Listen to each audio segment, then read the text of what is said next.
waaw ni ma ko dundee de mooy déjà wax sama contenté ak aussi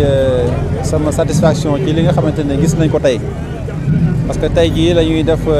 li ñu tuddee répétition générale nga xamante ne mooy la dernière ligne droite mais li ma gis sànq def naa revue de troupe xool les forces de défense et de sécurité xool les civils mais li ci ëpp solo déjà mooy l'aspect inclusif du défilé maanaam tey jii askan wi ñëpp bokk nañ ci jigéen ñaa ngi ci góor ñaa ngi ci xale yaa ngi ci mag ñaa ngi ci élèves yaa ngi ci daara yaa ngi ci ñëpp ñu ngi ci donc loolu lu am solo la bàyyiwuñu kenn arts martiaux yi ñëpp dugg nañ ba pare aussi suñu takk der yi aussi gis ngeen macha allah ñoom tamit mel naa ne kenn desul toutes les forces sont vraiment très bien représentées loolu nag vraiment suñ ko defee suñu xel dafay dal mu des nag ñu xam ne défilé bi moom défilé wu Tivaouane la c'est une fête nationale askan wi yëpp ñoo ko bokk ba tax na li may appel bi may lancé mooy bu le 4 avril incha allah ajjuma lay doon ku yeewu rek boo xëyee jubal si ci place bi fii ci Carrefour lañ koy def à partir de 8 heures bëgg nañu invité ñëw 9 heures mise en place terminée loolu la boo ko déggee mooy kilifa yi ñooy ñëw boobaa te keneen ku ñëw tamit bu deful ndànk mën nga bañ am place wala mën nga bañ a agsi kon nañu teel a ñëw teel a am place teel a mën a seetaan défilé bu am solo bi nga xam ne incha allah dinañ ko gis fii ci Tivaouane may wax nañ ne na ñëpp génn bàyyiwuñ kenn toute la population de Tivaouane amul góor amul jigéen amul mag amul ndaw na ñëpp génn teel a ñëw bu kenn nag sama carte invitation lay xaar ndax nit lu mu bokk du xaar ku ko ciy jox carte da ngay ñëw xam ne lii ci nga bokk kon mbir mi foofu la toll ñu ci nag woo kilifa diine yi di ci sàkku seen ñaan tàmbalee ko ci sëñ Babacar Sy Mansour di ko ñaanal bu yàgg fi loolu te wér di ci sàkku ñaanam di ci sàkku aussi également gungeem ak mbooleem kilifa diine yi nga xamante ni nekk nañ ci département bi wala ñu nekk fii ci commune bi di ci woo tamit imam yi di ci woo chef de quartier yi di ci woo association groupement de famille di ci woo groupement de jeunes yi di ci woo ñëpp daal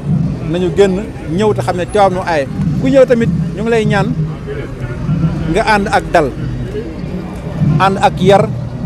ànd ak teggin ndax bis bi loolu la laaj Tivaouane aussi loolu la laaj ndax défilé moom c'est une cérémonie purement républicaine purement protocolaire maanaam leen lu nekk rek am na fu ñu koy teg ku ne am na fu ñu la war a toogloo bu ñu laa toogal fii bu ki discuter am na ñu ko yoree ñoo xam ne ku ñëw xam nañ fi ñu lay jële ak fañ lay yóbbu nga mën fa toog yàgg ñi nga àndal loolu aussi nañ ci bàyyi xel bu baax a baax a baax su ko defee loolu dana gën a yombal liggéey bi gën a yombal ñëpp kon ñu ciy woo aussi collectivités locales yi le maire la présidente du conseil départemental le maire de Mékhé ak maire yi nekk ci département bi yëpp ñoom tam ñu xam ne seen bis la ñu teel a ñëw teel a waaj teel a également ànd ak ñun dund bis bi nga xamante ne bii dañoo bëgg tey jii incha allah département yi suñu défilé ba pare ñu ne département de Tivaouane moo gën a dàq défilé te loolu yaakaar naa ne rafet nañ ci njort bu baax a baax di gërëm aussi vraiment le comité d'organisation bi nga xamante ne bii wax dëgg yàlla lii su amee nii déjà seen liggéey la nga xam ne adjoint moo ko doon piloté ànd kook les chefs de service ànd kook les forces de sécurité ñu ànd ko ba tey jii di gërëm aussi bu baax la presse bi nga xam ne aussi vraiment des suñu gannaaw ci vulgarisation yeeg message yeeg woote bi loolu vraiment gis naa ko te rafetlu naa ko bu baax a baax di sant ñëpp di sàkku daal ñaan incha allah yàlla na yàlla defal jàmm ba bis baa daal lépp jàll si jàmm ñëpp kontaan xam ne Sénégal moom na boppam kenn ku ne aussi mën si gis sa bopp loolu rek moom loolu rek moo tax ñu yëngatu du leneen. Voilà, donc nous venons de sacrifier à la traditionnelle répétition générale qui en tout cas précède le grand défilé du 4 avril. Et si on en juge à ce que nous avons vu en termes de mobilisation, en termes de participation, nous pouvons aujourd'hui et maintenant dire toute notre satisfaction quant à la grande réussite du défilé. L'aspect inclusif a été vraiment déterminant. Toutes les couches de la société, toutes les sensibilités ont été représentées aussi bien du côté militaire que du côté civil. Et ça, je ne peux que m'en réjouir. Je voudrais donc dire qu'il ne reste que donc le jour du 4 avril qu'on puisse en tout cas assister à un défilé impeccable. Et Inch'Allah, il en sera ainsi. L'appel que je voudrais lancer à l'endroit de toute la population de Tivaouane, c'est de sortir nombreux le jour J et très tôt. Parce que c'est un vendredi, ne l'oublions pas. Donc sortons très tôt pour qu'à 9h pile, le défilé puisse commencer.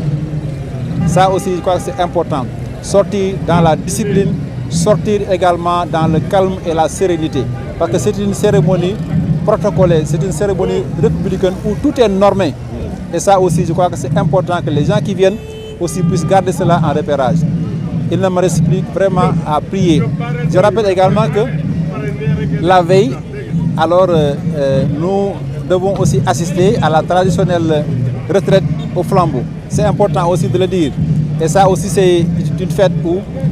la jeunesse, la communauté va communier avec les forces de sécurité pour faire corps,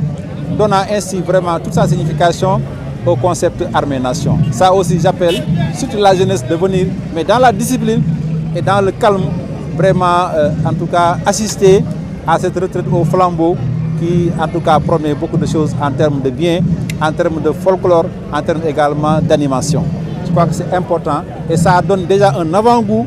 sur le défilé du lendemain. Donc ce sera le 3 avril à partir de 20h. Le départ sera donné ici devant la préfecture de Tivaouane. Tout le monde y est vraiment convié. Je remercie, comme je l'ai dit, toutes les parties prenantes à cette grande organisation,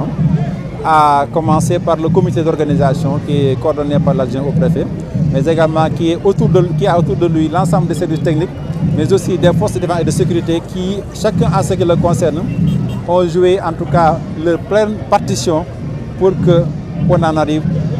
à ce niveau-là. Je salue naturellement la presse qui nous a accompagnés depuis le début. Je sollicite enfin les prières des guides religieux, à commencer par le Khalife général de Tidjane Serigne Babacar Sy Mansour. Priez d'abord pour lui,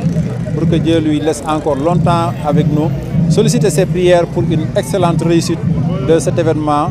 que nous voulons, en tout cas nous voulons vraiment un événement mémorable, un événement historique.